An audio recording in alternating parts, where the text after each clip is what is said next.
Olá, meus queridos alunos do sexto ano B. Mais uma vez estamos aqui numa videoaula para a gente aprender um pouquinho sobre ciências, né? Espero que vocês estejam bem. Mais uma vez, quero dizer a vocês que essa pandemia logo logo vai passar, logo logo a gente vai estar na sala de aula, olhando olho no olho, né, e dando risada disso tudo. Mas por enquanto todo mundo tem que estar se cuidando, porque a gente precisa ter cuidado com a gente e precisa ter cuidado de quem a gente gosta, não é verdade? Por isso que tem que ter muito cuidado, porque esse vírus que está aí, esse vírus desse coronavírus, né, essa Covid-19, né? Ele é muito perigoso. Então vamos lá, professor, vamos estudar o que hoje? Né? Hoje no dia 2 de junho, vamos estudar o que? Bom, eu disse a vocês que na aula passada a gente ia continuar estudando sobre a água. E vamos lá, vamos continuar nosso estudo sobre a água. Por que, professor, a gente estuda tanto sobre a água? Porque a água é extremamente importante para a vida. Sem a água, não existiria vida no nosso planeta, né?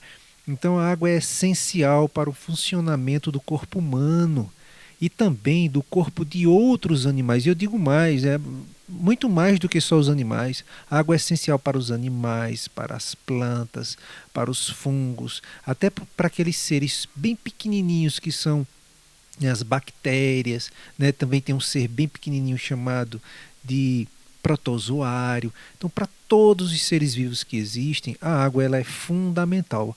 Para se ter uma ideia da importância dessa substância que é a água, devemos entender primeiro a composição do nosso organismo. Só para você ter uma ideia, né, de 60 a 75% do nosso corpo é formado por água. Percebam aqui, a gente tem uma pessoa adulta aqui, essa é a quantidade de água mais ou menos que tem em uma pessoa. É muita água, né, compondo nossos corpos, é muita coisa. Só para vocês terem mais uma ideia, uma pessoa que pesa 100 quilos, né, 70% de 100 quilos são 70 litros. É muita coisa, né? Uma pessoa que pesa 100 quilos, 70 litros de água vai ter ali. 70 quilos de água, é muita coisa, né? Mas, professor, a água no nosso corpo, ela age como? Ela faz o quê? Como é que ela trabalha assim no nosso corpo? Como é que ela age, né? Ela age transportando, por exemplo, os nutrientes para as células. As células são as menores partes vivas do nosso corpo.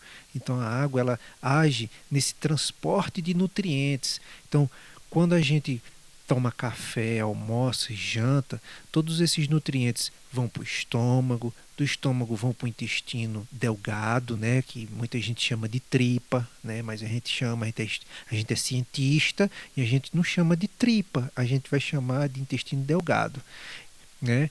Do intestino delgado vai para o intestino grosso e lá no intestino grosso essa água é absorvida. E como é que esse alimento com essa água, a água que vai transportar todos aqueles nutrientes que estão sendo absorvidos para todas as partes do seu corpo, para o seu cérebro, para o seu coração, para os seus rins, para os ossos, enfim, da raiz do cabelo à ponta do dedão do pé.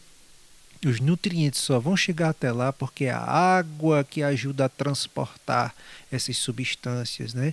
E a água é o principal componente do sangue. Quando eu falo plasma sanguíneo, eu estou me referindo à parte líquida, né? Líquida, digamos assim, do sangue.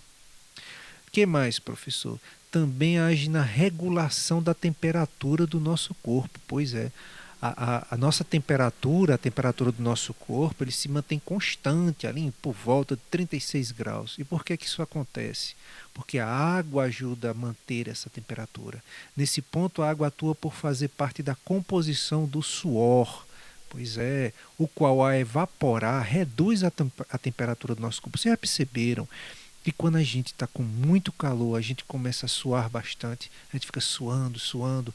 Por quê? Porque a nossa pele ela funciona como se fosse um radiador de carro, sabe?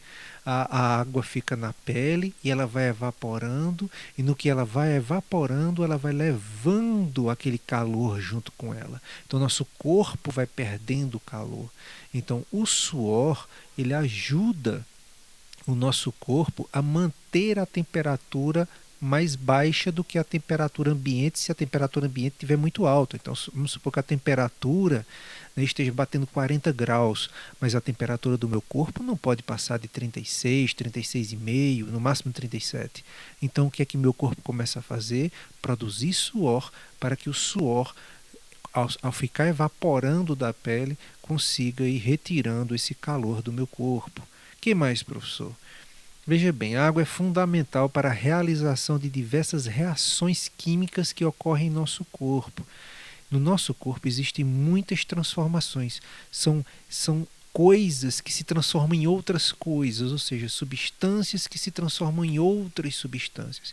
E a água ela é importante porque ela participa também nesse processo de transformações químicas que acontecem no nosso corpo. O que mais, professor?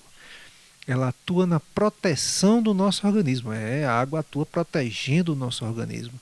A água está presente, por exemplo, nos fluidos, ou seja, nas partes mais líquidas das nossas articulações, articulações que a gente gosta muito de chamar de a junta, né?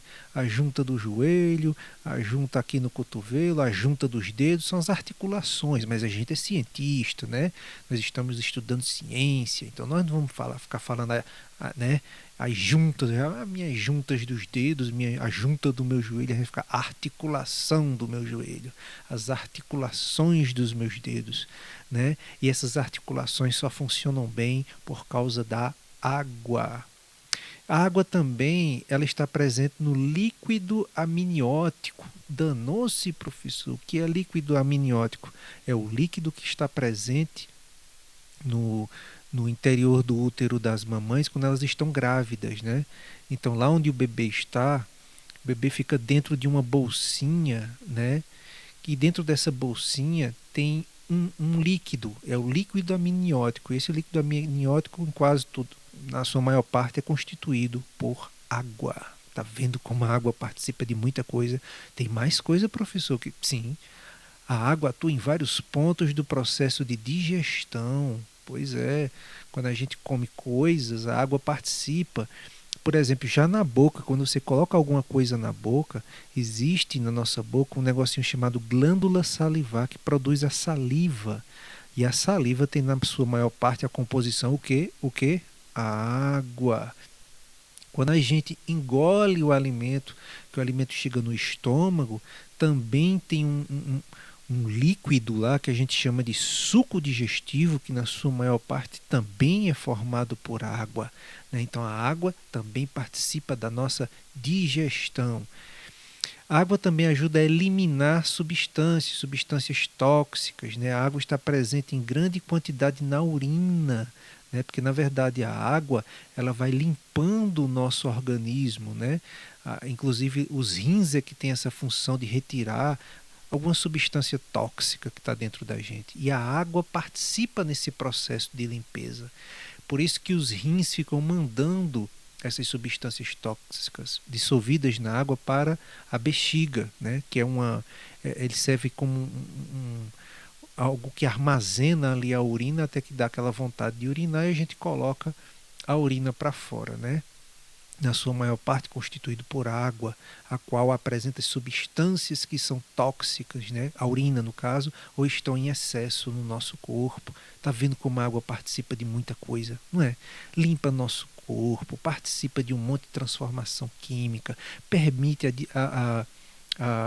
ajuda na digestão. Até quando a gente está se desenvolvendo, quando uma criancinha está se desenvolvendo, um bebezinho está se desenvolvendo no útero de uma mãe, ele está ali dentro de um líquido formado por maior parte por água. Então as perdas de água, como é que o nosso corpo perde água? As perdas de água pelo organismo humano ocorrem de várias formas. Então vamos destacar algumas dessas formas, né? A gente perde água pela respiração. Como assim, professor? Como é que nossa água sai pela respiração? Na verdade, nossos pulmões, quando eles empurram o ar para fora, né, junto com o ar que está saindo água na forma de vapor também. Então a gente perde água quando a gente está respirando, porque esse vapor vai saindo. A gente não está vendo, mas o vapor está saindo, todo composto por água. A urina é uma forma de eliminar a água também, da água sair do nosso corpo. As fezes também têm na sua composição água. E o suor. Então essas são algumas das formas pelas quais a gente perde água do nosso corpo. A água nos alimentos, né? A gente às vezes acha que a gente só está consumindo água quando eu pego um copo de água e tomo água. Mas na verdade, quando eu estou comendo os alimentos, quando estou ingerindo, né, os alimentos também têm grandes quantidades de água. E você também está consumindo essa água, você também está colocando essa água para dentro de você. Então a água está presente na composição de vários produtos, sejam eles naturais ou industrializados. Isso significa que podemos conseguir, aqui tem um errinho, podemos obter água não apenas ingerindo-a, não apenas engolindo ela, né? Ingerindo é a palavra mais correta, mas também pela ingestão de alimento. Então, quando a gente está comendo os alimentos, a gente também está ingerindo, né, a água que está presente nos alimentos. Aqui é uma tabelinha só para vocês terem ideia da quantidade de água que tem nos alimentos. Ó, o alface, quase o alface todo é formado por água, 96%. Né? Para completar os 100 só faltou 4. 4% é que são outras coisas, 96% é água. Pepino 95%, por aí vocês vão vendo na tabela. Ovo, olha o ovo. 75% do ovo ele é formado por água. A banana 74%, vai diminuindo. A manteiga 16%. Olha só, a bolacha de água e sal que a gente chama de cream cracker, né? Apenas 3% de água, por isso que ela é tão sequinha, mas ela tem água ali, só que bem pouquinho, apenas 3%. Né? Qual é a quantidade, professor, de água que eu deveria tomar? Bom, isso varia muito, especialmente com a idade, mas o ideal, segundo os médicos recomendam, né, é tomar uma média aí de pelo menos 2 litros por dia. Isso equivale aqui, se vocês olharem, a 8 copos de água por dia, 8 copos de 250 ml, né? Então é o ideal para você não ter problemas, né? Para você se manter hidratado, né? Você se manter com a quantidade, quando a gente fala a palavra hidratado, quer dizer manter a quantidade de água no meu corpo, né? Num nível que seja bom, no nível satisfatório. Então eu chamo isso de hidratar. Estou hidratado, né? Tô com água suficiente no meu corpo. Então isso se chama hidratação, né? Bom, pessoal, por hoje é só. Na próxima aula a gente continua, ok? Um abraço a vocês, espero que tenham gostado, né? Até a próxima aula. Que Deus abençoe vocês.